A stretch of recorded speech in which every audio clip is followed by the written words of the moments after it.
Hello people, I'm making a video to give my 5 cents, my opinion on the recent trend that I've noticed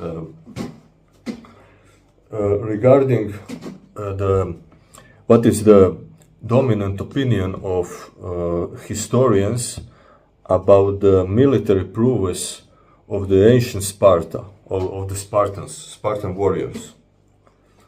So the Spartan warriors, so much admired, and many movies and books are written about them, when they were like their military prowess was, inflated.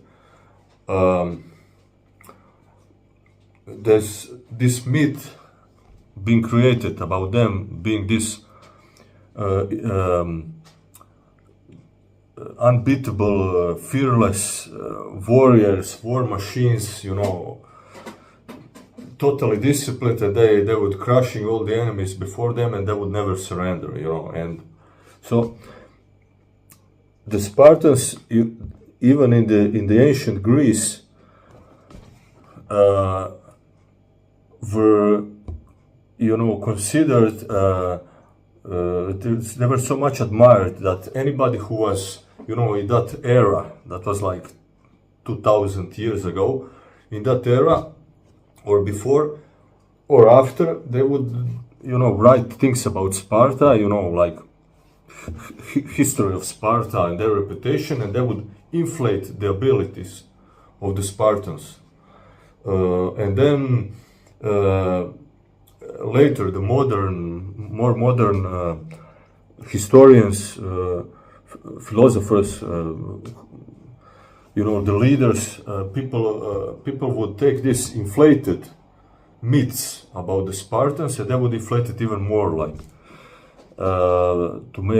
to present these people like they were like these supermans, super physically, super, super brave and things. And so it went to one extreme for a long time.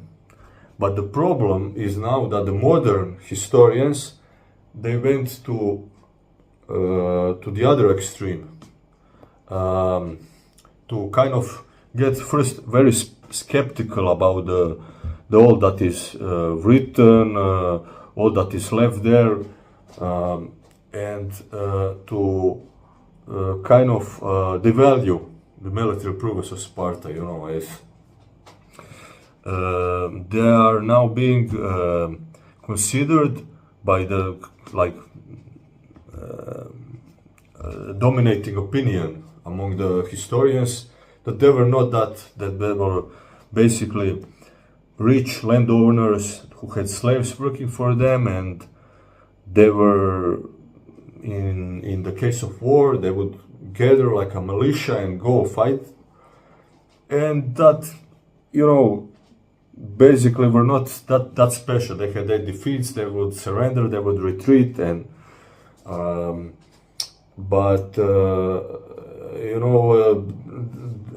they're said to be just a slightly better than other Greeks and other Persians, etc. armies that they fought, and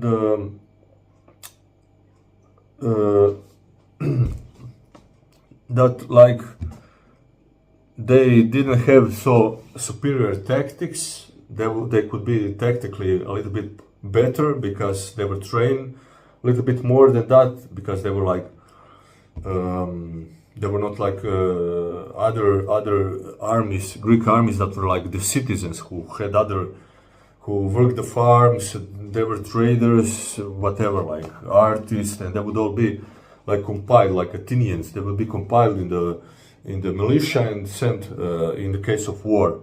So they were like a bit more disciplined and obedient because of the way they were raised, and that they would probably be a little bit better fed and could dedicate the time, because they were like aristocracy. They didn't do nothing. They would be better fed, and they could dedicate their time to their favorite pastime of hunting and doing, athletics. And so they were a little bit fitter, a little bit more disciplined, a little bit more a little bit more experience, because they had so many wars and campaigns in comparison for other cities. So when you add up little differences, then they were a little bit better than others, and that's the secret of their success, why they conquered so much land and why they became so military, So the military prowess of Spartans, in the context of military history, I'm not talking about the other aspects of society of Sparta. I'm making this video to give you my opinion about the military prowess of Sparta. Now, so it was said by some of these modern historians that even as a collective they fought a little bit better, but individually any Spartan soldier wouldn't be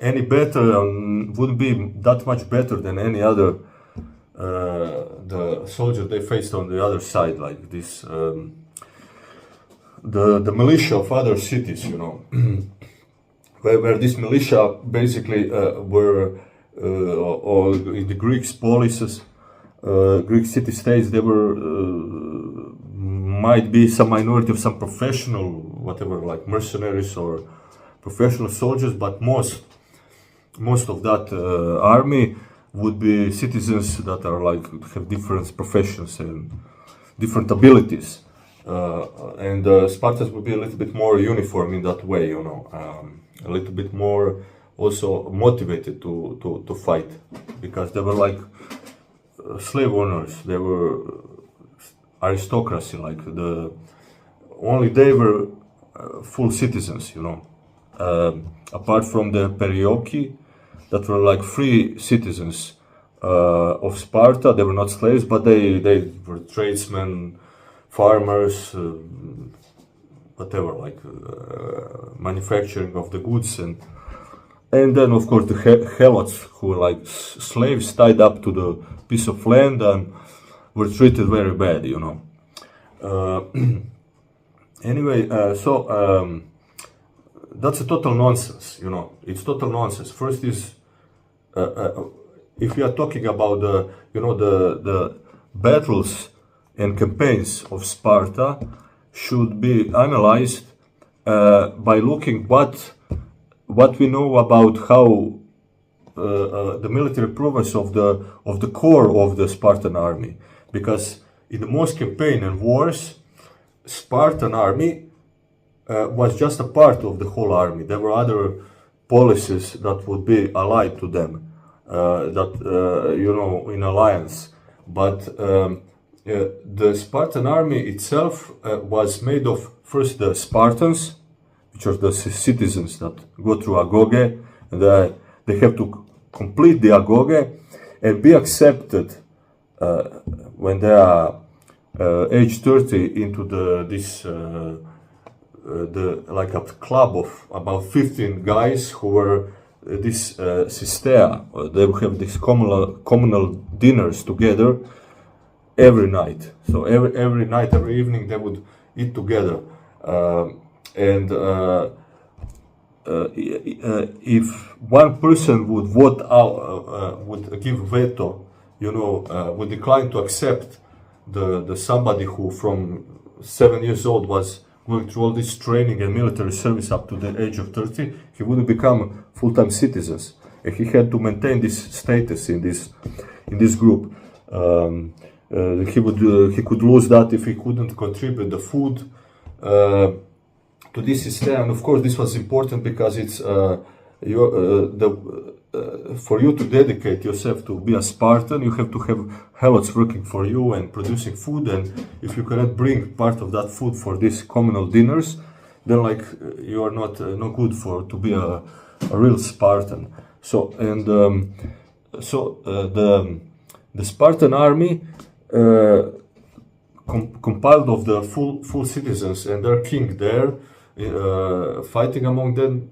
they would form the right side of the phalanx, and they're the core of the Spartan army. But they're minority in numbers compared to on most campaigns, most wars and battles with the rest of the army, Spartan army, and that there were others who allied to them. So it was the Spartans. There was this Perioki who would also form a phalanx. Later they had cavalry, or they would pay mercenaries to be cavalry, and they later had like maybe these helots who were like logistics. They would bring them on campaign, and maybe they were like skirmisher, like light infantry, and we know for sure that the Spartans didn't have archers. They didn't have archers because they considered that this is for cowards to shoot arrows from distance and then retreat if attacked. So you await the battle, but you shoot from the distance. So the Spartans wouldn't be. Maybe they would, put some helots to do that, or some mercenaries, but they wouldn't do that. And later on, to the cavalry, the full-time citizens who were later the part of the Spartan cavalry, they were the least capable, like least physically strong and fit, least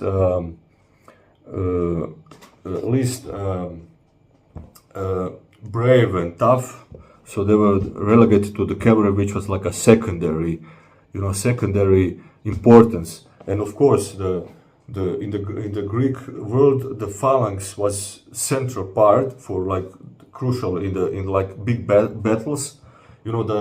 These big battles were smaller part of this war. They were like these campaigns and raids and all kinds of warfare, guerrilla warfare happening there.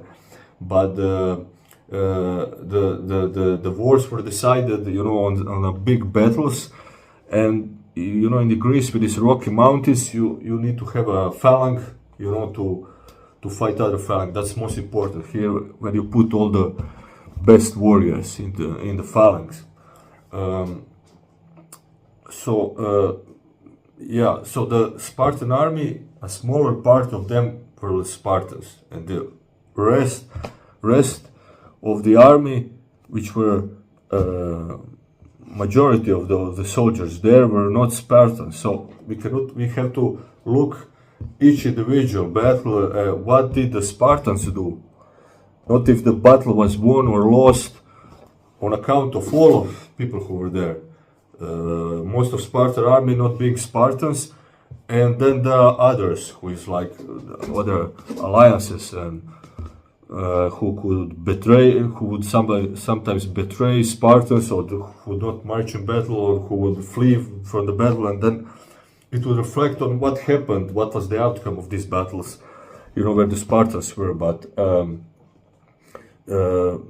if you look like physically, like Spartans were known to be taller than other Greeks, considerably taller, and because the most important aspect of the military was like to fight with a heavy shield, with a heavy spear, with a helmet, with this chest protection, and with this like shin guard, shin protection. So like if you put all of that, you had to have 30 kilos, about 30 kilos of weight on you, and be able to like push and fight for a prolonged time. And like if these people were tall, they were also strong. And we know that there was second polis in the Greece that won the most competitions in the ancient Olympics, apart from this city of Elis, where the competition was. It was logical that these people were where they had these gymnasiums and they were all witnessing the Olympics. So the city where the Olympics were held, the ancient Olympics, that city gave most winners in the sporting competition. And the Spartans, their main job is to be soldiers, and maybe some sportsmen from this Alice were like able to like dedicate themselves to the. It was like most important for them to be best at the Olympic Games, because that's what their policy is known for. But they were not that great of a warriors. This were insignificant. The Alice in the term of military prowess, and the second best were Spartans. So like to say that the Spartans, which were like examined when given birth, and not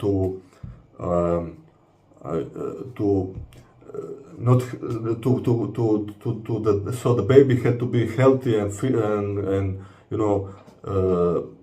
otherwise it would be put to death by the state, by the efforts of Sparta.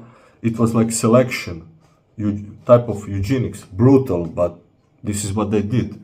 And also, if you didn't finish the agoge for the for the physical or mental weakness, then you wouldn't be full-time citizens. You wouldn't be given the land, and you wouldn't continue. You wouldn't be part of the Spartan society. So it's like you had like two selections. So for sure is that these people are physically much fitter and stronger than any other Greeks. And then when we are talking about the bravery, the toughness of the Spartans, it's like there are many evidences of that, of the Spartan hoplites being decimated and fighting to the last man, or not willing to surrender. The battle of Thermopylae with Leonidas. And then you have the Platea battle, where the Spartan phalanx stopped in a disadvantaged terrain to be attacked by the Persian cavalry. So to consolidate the Greeks, the other Greeks part of the army who were like on a retreat during the night. And because of the Spartans, the Persians were defeated in this big battle. It was like almost 200,000 people, when you count all sides, like 80,000 Greeks and Persians being about 100,000, something like this. So, and the Battle of Mantinea, where like of 6,000 Spartans, but I guess it was like the Spartans and Perioeci together because of that number. And they simply, only 200 stayed alive, were either captured or they retreated, but they stand on that hill and they died. Out of 6,000, died 5,800. And the city of Sparta is, it's a town. In our time, we would consider that being a town, not a city, because it's when they were at their peak, Sparta had about up to 10,000 warriors, and probably about 8,000. And if you multiply that by 4 or by 5, to count the kids, the women, the older Spartans who retired, a few of them, the Spartan society of the real Spartans is less than 50,000, and most of their history they are even less than that. And the city, so the town was in the valley. It was not somewhere in a mountain. It was not fortified. It didn't have any advantage of like the terrain. It was like exposed in this canyon of this river, Euphrates, or what it's called, that passes there, and it was vulnerable to attack. And they didn't even want to build the city walls, which is like, if you think about it, all the other polis had walls. Most of them had walls, fortifications, and when you count that, they had so many these helots, Nobody had so many slaves. All the Greek polis, they had slaves, but the Spartans would outnumber, the number of helots was like 7 helots for one Spartan, or like up to 35. So it's like 20 helots for one Spartan, and they're around, and they don't build a wall. They don't build the wall to protect it. They send the majority of the army on some campaign, and they stay there, but they consider that the other king who is left there, one goes on a campaign and the other king stays there to protect the city of Sparta. He's going to take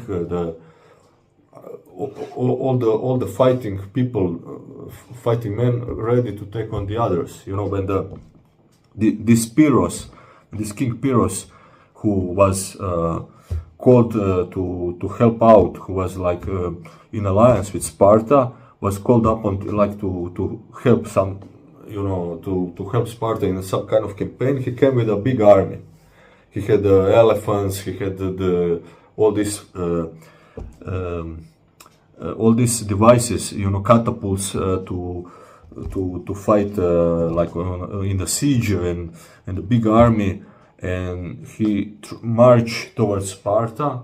Before that, he said he wanted to put his son into the training of Spartans, and he admired Spartans and things, and then he betrayed them. He changed his direction, and he went towards Sparta. And on his way, he was burning, the fields where the food is coming for the Spartans. They depend totally on the helots producing food. And the remaining king called upon all the people that he could, because the majority of the Spartan army was on the island of Crete on some campaign, and some of the army that was left there, the Spartans, and some young, not full soldiers, like the young Spartans, they were all gathered, and the old Spartans who retired, they gathered all that force, and they fought this great army of this Pyrrhus, and the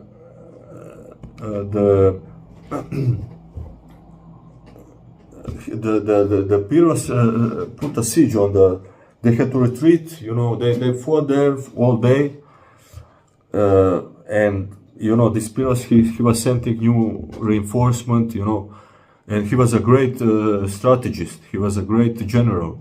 This Pyrrhus, he was not like, he's very highly regarded as a commander. So he was, with a bigger army, he was fighting, and replacing his troops, while the Spartans, like many of them died, and they were like, they couldn't physically fight anymore, because they started to fight at dawn, and in the afternoon they were so exhausted that the Spartan king had to order retreat. There was testimony like how hard was this decision to retreat into the city, because that this army came and besieged the city.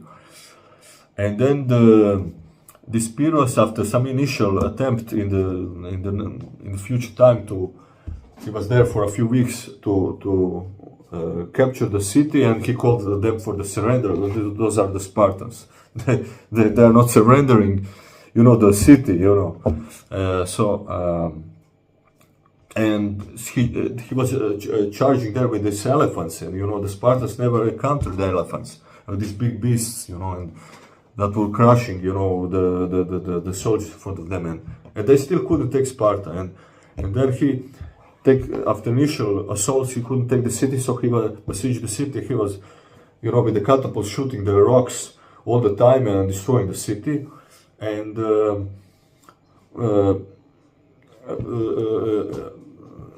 the Spartans in the city, they had lack of food, lack of water.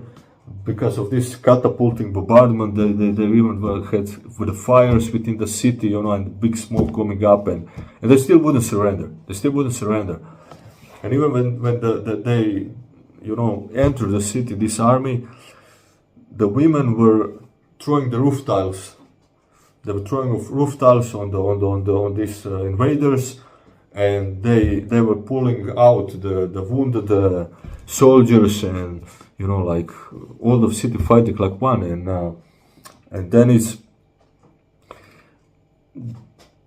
some young Spartans were sent there in the night, one night when it was like a very dark night, a cloudy night with no stars shining and the moon. They went there and they sneak into the camp of this army of Pyrrhus, and they put to fire this mechanism, the catapults and stuff, and they were like they built some towers there of wood, and so they put that onto the fire, and then they retreated into the city, and the Pyrrhus was like angered, he lost some of these devices and stuff, and then later on. This is the epilogue of that, is what is going to describe you the spirit of the Spartans, because Pyrrhus heard that some allies of Sparta were sending some reinforcement that were nearby. So he said, like, his strategic position is on the south he had the besieged city, but from the north is coming some army, and this is in the canyon of, the Sparta is in this canyon of these big mountains. So it's like he had to make decision to, if he wanted to retreat, he had to do that in time. So and then it would be like he didn't conquer Sparta. If he conquered Sparta, that would be like a big prestige for him. But if Sparta won, that would be a big blow to his reputation.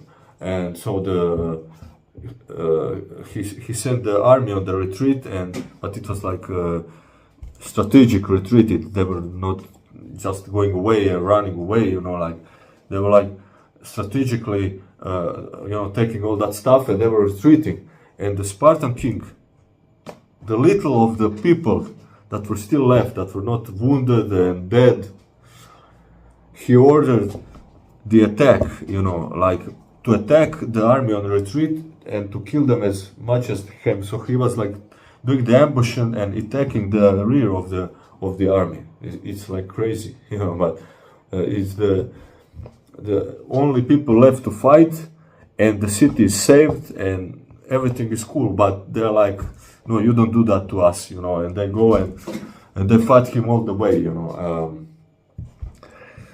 So yes, that's the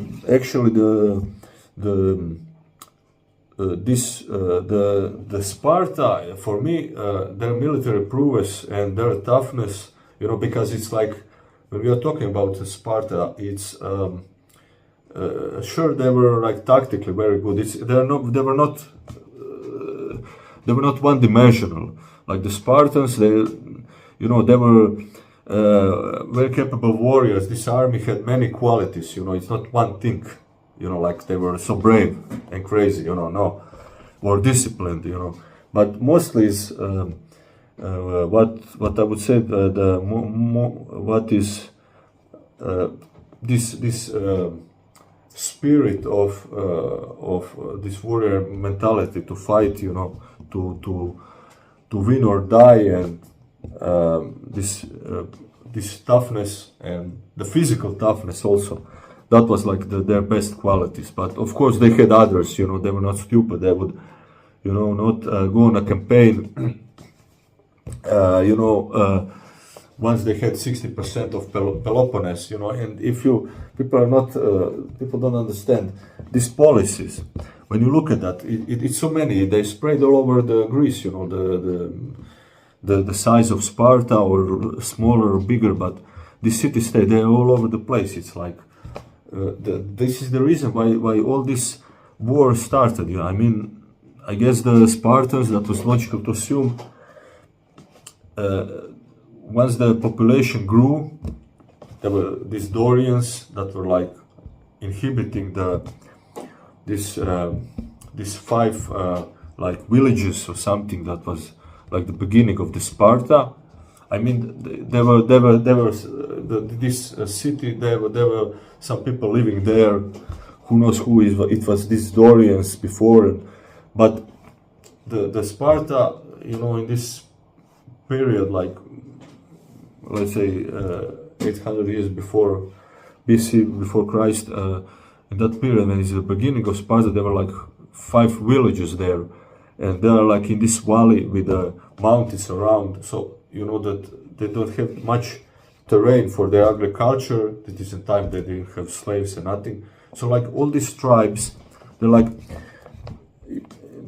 were like some kind of smaller tribes united in this polis of Sparta, like one tribe, one city-state, a small one. And then they go, you know, between the mountains, they go to the north and the south to conquer. First they conquer things to the south, you know, of the Peloponnese. In this semi-island, they're like, in the Greece, actually, this Peloponnese is almost like an island. It's a semi-island, but it's only a narrow part of the land where is Corinth, and then nearby is Athena. But then you go on the Peloponnesus, which is just like this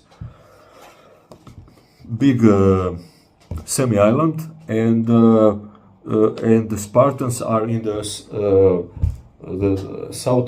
southeastern part, you know, between the 2 big mountains. So they don't have land, and there are many other tribes, cities, you know, they're all fighting for a small resource of land. So you would fight for the fertile land that is very scarce, or if you're near the sea where you can go fishing, you know, have some kind of port, or or for some position that was like you could protect your city from attacks, and so it's like fighting for every inch. So then the Spartans were first there was this polis south of them that's called Helos, and first they conquered that. So that's where the name Helots come from, because they enslaved first this Helos people, and then, you know, the whole of the valley they took. But you know, it was like the increase of population in all of the Greece with the lack of land that led to all these wars between each other. And now the Spartans, like when they conquered that, they knew that where is the best to go to the Messenia. And now Messenia is southwestern part of Sparta. It's much bigger than this valley where the Sparta had their land. When they had this conquered territory. But between this Messenia, you know, on the west, and Sparta in this canyon, it's a big mountain,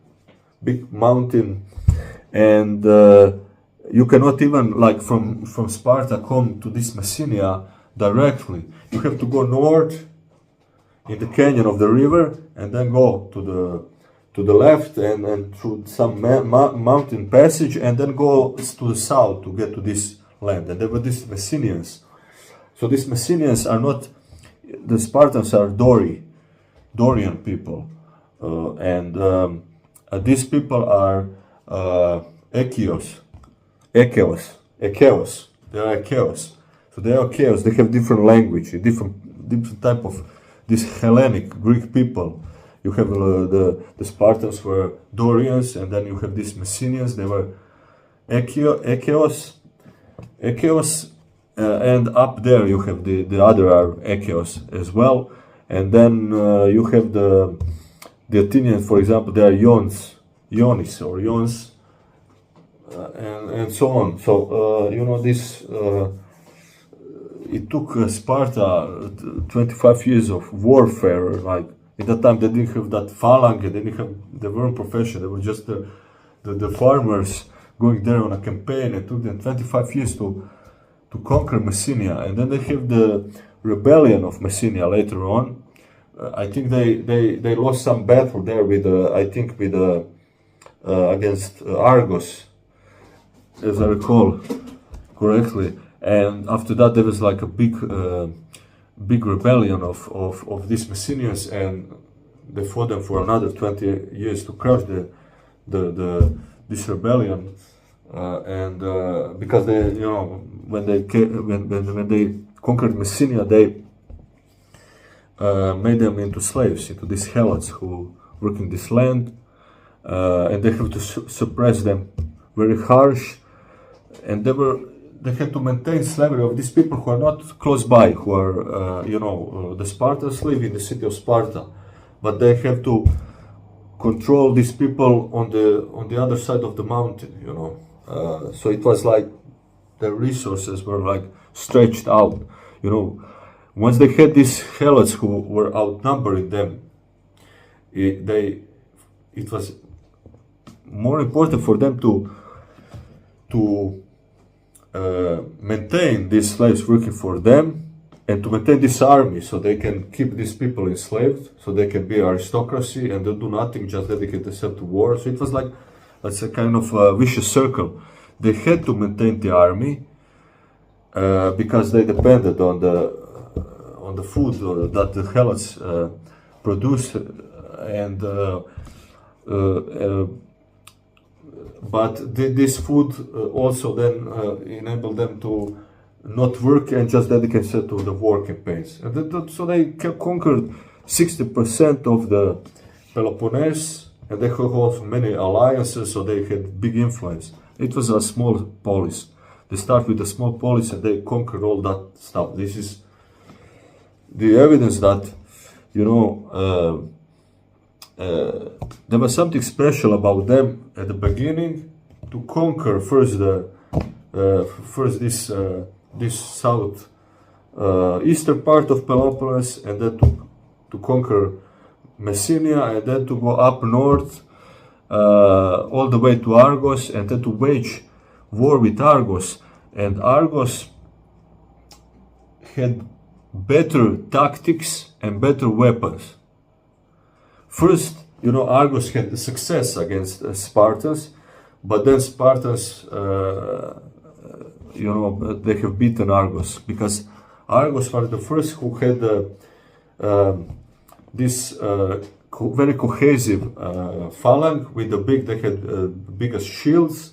Before that, you know, the Spartans had small shields, and they were fighting, you know, this was not this cohesive phalanx. They would like charge, you know, like kind of chaotic, you know. But the Argos had the army that was this cohesive with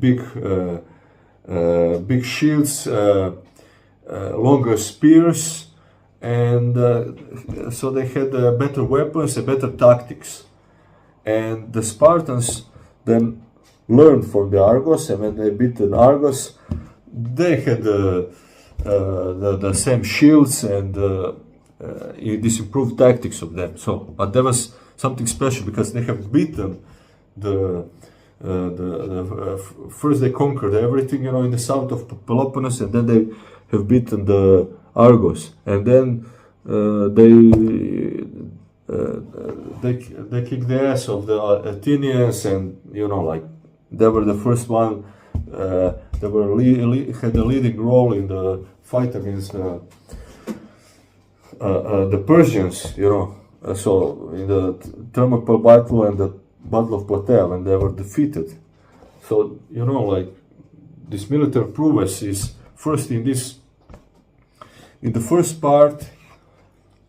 You can see like there's something special about these people, and then they evolve into military society with their special training and everything, and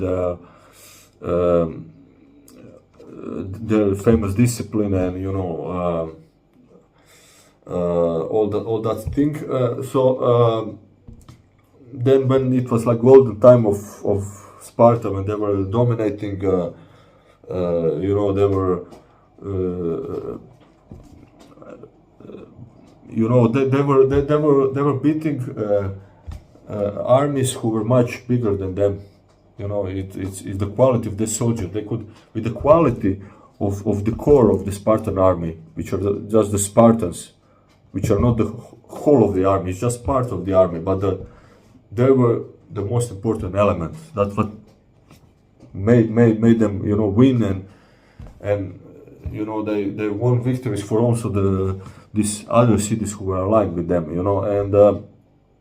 and then when they were in the decline, in one steep decline after the Battle of Leuctra, and the wars with the Thebans, they went on a steep decline because they lost a lot of soldiers, and they couldn't replace those soldiers. They were like so few of them that they lost their power, but they had so much really when they showed off their military prowess, when they were like their persistence in fighting to defend the city, they won some battles, they lost some, they had some catastrophic defeats, but in some of them they would fight till the last man, almost to the last man. So they also adapted themselves to fight in the ships when they have built in the Peloponnesian War, when they have built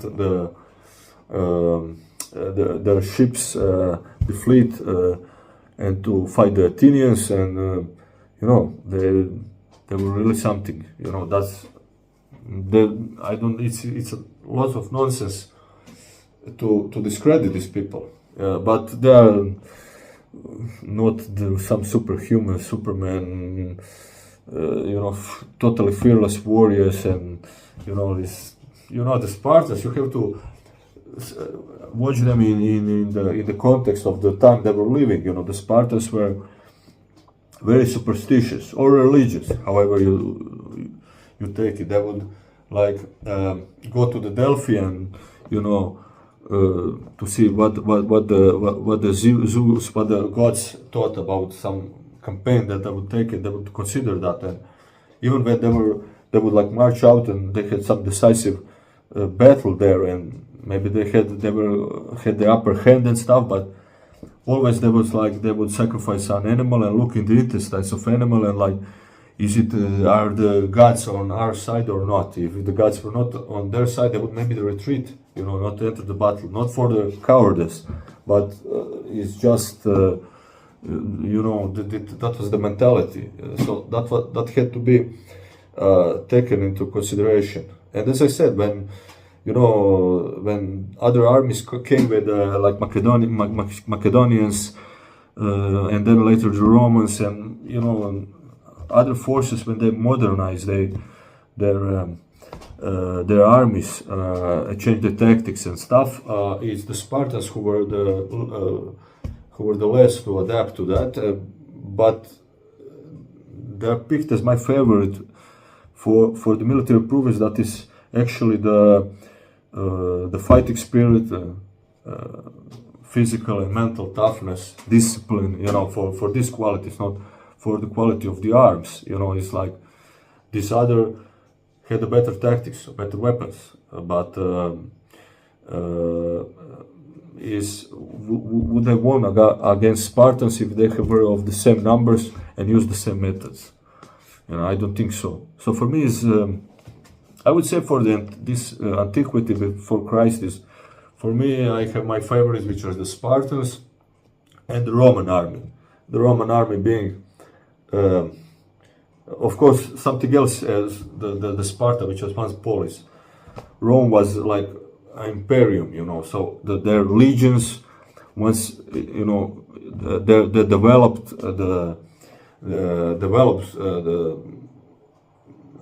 their army, and they were part of the professional soldiers of the Roman legions who fought for the whole empire. This army is something special. They were strategy, the tactics, the trainings, the weapons, the campaigns, the sieges, the logistics. This is like best in the ancient world. Like some others in that time had some successes there, but they wouldn't replicate that for so many times, so that it's like that's my opinion. I'm picking my favorite, what I'm fan of, what I respect out of who were like the best warriors of that era, who were the best armies of that era. And for me, if somebody had to replicate something, it's not like some kind of trick, like a tactics or some type of weapons, or like the Macedonians with the improved phalanx and the use of cavalry, some new tactics and stuff. It has to be more like, I mean, that's number one. I'm picking one number one. Like this will be like this first the Spartans, then it will be the Romans, and then later on like the Vikings. Like the Vikings is like they go on some kind of raid. They're like plunderers, you know, and you know, it's a different type of army, you know. But like the Vikings is, you know, is they're impressive, you know. Like these people, you know, building a ship, a small ship, and then sail and row, you know. And if you survive the sea, you know, the storms at the sea or whatever, like some kind of diseases and stuff, you have to, you know, land, get to the land in some on a hostile territory, and then like, you know, fight, you know, crazy with you know, on the, you know, besiege some you know, towns, cities, fortresses, and plunder and go fight. You know, they were brutal. The Vikings. They are very impressive. You know, that's why they are like mentioned today, and films are being made. You can also make these people like some kind of superhumans, but it's you know, they didn't get that reputation for nothing. You know, so if you had to fight. If some Vikings came there, you know, got off their ships and they attacked your army, and they were of the same number, it was a tough job, you know, to win, you know. And then there are others, like we have these medieval knights, and of course the Mongols, the crazy cavalry, you know, and they conquered, you know, everything. You know, the Chinese built a wall to protect themselves against these raids. Napoleon, the army of Napoleon, and so on. You know, like later on, it's harder to pick a favorite, because it's like there are so many more armies, and you know, like in units, whatever, commanders or parachuters or whatever, like some armored. Units, it's different type of thing. It's totally different context of that. But you know, like I could talk here for hours on a topic, but it's just this new trend of like devaluing the military prowess of the Spartans, and these people were elite. You know, they were very, very powerful warriors, you know, and not only fighting the frontal battle, the phalanx, but there are many stuff, you know. There's guerrilla warfare, ambushes and raids and sieges, and you know, many things where they show their military prowess, and you know, lost a lot of battles, won more of the battles, you know, sometimes surrender, sometimes have to retreat because of logistics or some other threat, you know, sometimes they you know, they just retreated, you know, sometimes where they were decimated till the last man, but they were like something special, the Spartans. So I'll end this video now, and then maybe make a video about the Roman army. You know, I'm not a historian, not that much in depth, but it's just you know, like, think that some people got the wrong conclusions. You know, they didn't give it much thought about the broader concept of what we're talking. That they drawn some different, you know, conclusions. Just, you know, look at the size of Sparta, how much territory they had. Do you think like the other Greeks cities, other Greeks population, you know, very dense when there was fertile land, or there was, you know, some seaport or something, you know, that they would just give them, you know, this territory, you know, this land, and do what, you know, retreat or be enslaved, you know. So and you know the story, like they had this reputation, and when they would show up, you know, other armies would retreat without you know, without putting up a fight. And that might have happened, but I didn't encounter that. That were very bloody battles, you know. And there is also, I want to add one specific thing, is like this phalanx warfare, when it was like, it became this subject battle where the armies, this phalanx would crash into each other. It was not like before or after that, when like there's something specific, you know, about this type of warfare. Once one phalanx would break through the ranks of the other phalanx, they would split this phalanx in two, and they would start to cutting and killing the people on the side. So once the phalanx was broken, it was almost impossible to come back. So it's like logical, once you broke the phalanx of somebody and you start to destroy them, and all this chaos pushing people, and they start to retreating, and when that happens, it's over, you know. Like, so many flee from that. It's not that they're not tough, it's not, it doesn't have any sense, man, to stay there, you know. If you want to have a heroic death, that's, I'm not talking now Spartans and the others, whoever fought in that phalanx, once the phalanx was like broken, yeah, you could stay there and fight for the honorable death, or you could flee, you know. But that the case was lost once your phalanx was beaten down, and it was very hard to come back with whatever, like flanking with some cavalry, and you know, doing some attack from the flanks, you know. Once the central part of the army was like broken and they start to retreat, then it's like over. Then it's like game over. Like the phalanx just go and just wipe everything, you know, in front of them. So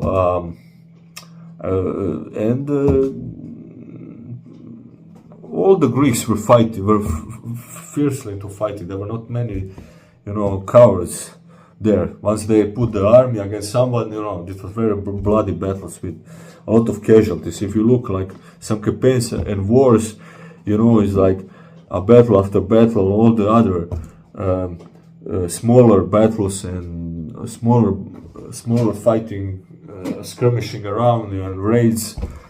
When all said and done, you know, like the number of military casualties out of these people who were precipitated, who were mobilized there to fight, was like so great. It was like crazy. It was very brutal wars. So anyway, thanks for watching, and see you in the next video.